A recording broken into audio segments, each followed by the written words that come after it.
Hello MA previous philosophy paper third logic. इसमें हम आज चैप्टर 10 रिलेशन करेंगे। रिलेशन का मतलब है कि एक निश्चित क्रम में व्यवस्थित दो वस्तुओं के क्रमित युग्म को रिलेशन कहते हैं या संबंध कहते हैं। यानी relation is a set of ordered couple.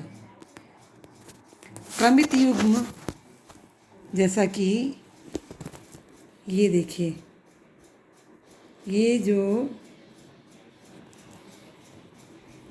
जो निशान है ये क्रमित युग्म है। क्रमित का मतलब 1 के बाद 2, ठीक है। और ये जो क्रमित युग्म है इसके बाहर जो ये ब्रैकेट का निशान है ये सेट कहलाता है। और इस सेट में जो ये ऑर्डर्ड कपल हैं यानी इसमें कोई ना कोई संबंध है। तो ये एक निश्चित क्रम में व्यवस्थित 1 और 2 हैं।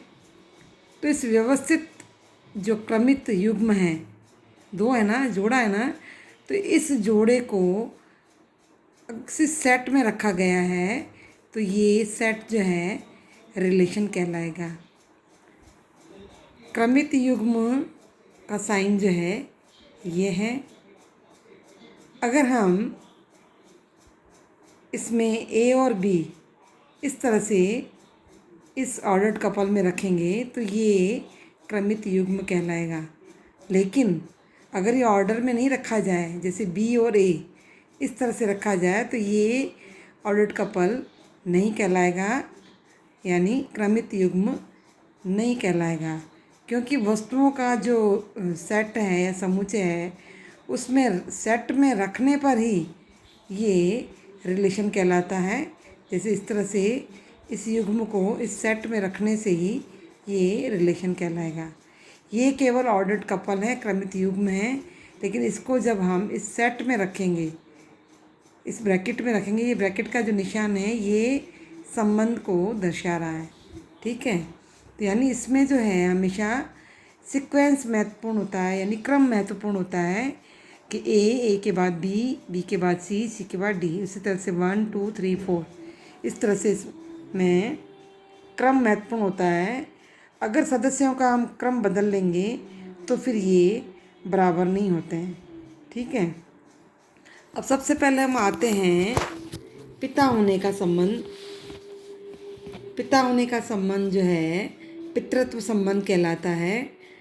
अब जैसे ये एक यूनिवर्सल ट्रुथ है कि नेहरू जी की पुत्री इंदिरा गांधी हैं, तो नेहरू और इंदिरा का हम एग्जाम्पल लेंगे।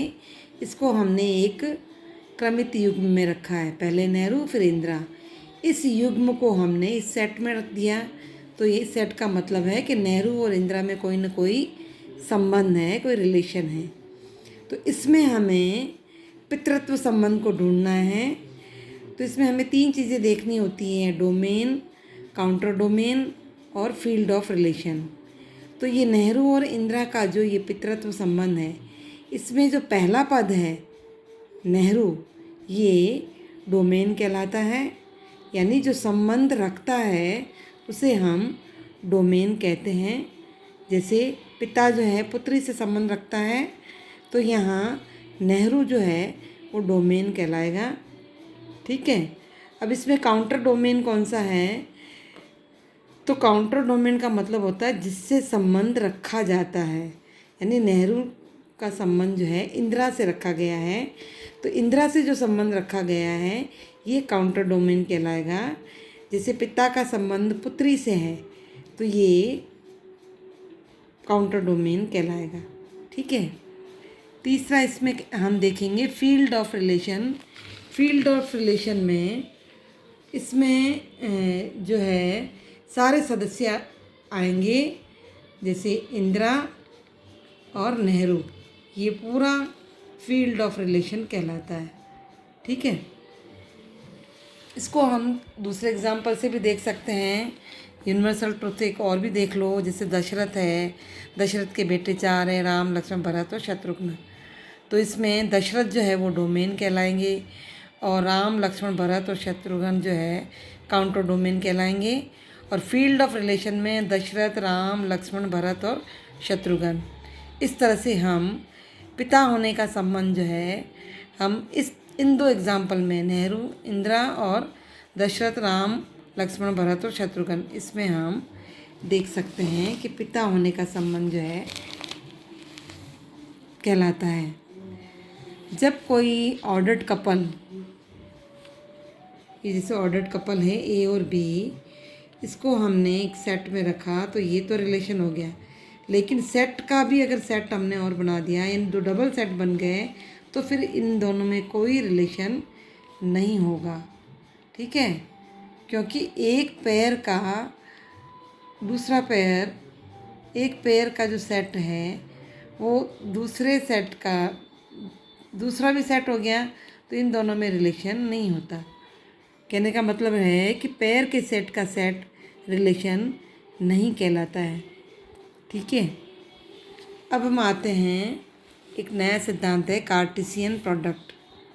कार्टेशियन प्रोडक्ट में हम जो सेट में चीज़ें दी गई हैं उनका हमें मल्टीप्लिकेशन करना होता है।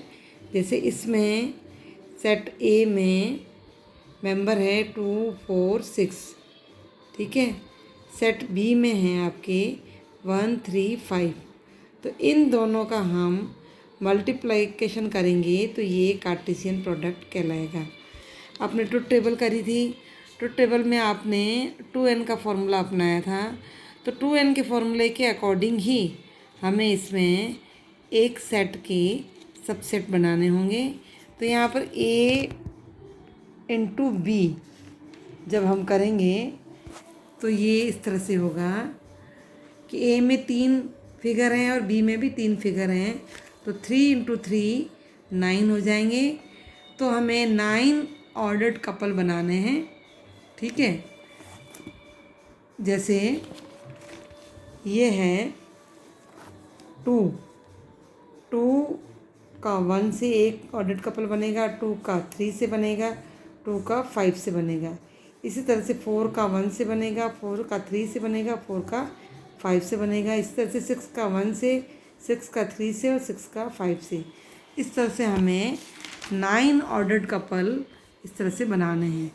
ये देखिए, 2 का पहले 1 से किया, 2 का फिर 3 से किया, 2 का फिर 5 से किया, फिर 4 का 1 से किया, 4 का 3 से और 4 का 5 से। फिर लास्ट डिजिट 6 था, 6 का फिर 1 से, 6 का 3 से और 6 का 5 से। इस तरह से ये 9 जो हैं हमने ऑर्डर्ड कपल बनाए हैं, ये कार्टेशियन प्रोडक्ट कहलाते हैं। ठीक है, अब हम आते हैं बाइनरी रिलेशन यानी द्विपद संबंध। द्विपद संबंध किसे कहते हैं कि 2 पदों के बीच का जो संबंध है वो बाइनरी रिलेशन कहलाता है। यानी the field of binary relation, a relation is the union of its domain, its counter domain. यानी डोमेन और काउंटर डोमेन पूरे संघ को का जो रिलेशन है वो बाइनरी रिलेशन या द्विपद संबंध कहलाता है। यानी 2 पद, जैसे एक पद है फादर यूनियन सन, फादर और सन, इस पूरे 2 पदों के संबंध को हम बाइनरी रिलेशन कहते हैं। फादर जैसे दशरथ है, सन जैसे राम है, तो ये बाइनरी रिलेशन भी कहलाता है। ठीक है, तो द्विपद संबंध के गुण और धर्म क्या है या इनकी प्रॉपर्टीज़ क्या हैं या द्विपद संबंध के कितने प्रकार हैं, इसको हम आगे करेंगे नेक्स्ट टॉपिक में। ओके, आज इतना ही। Thank you.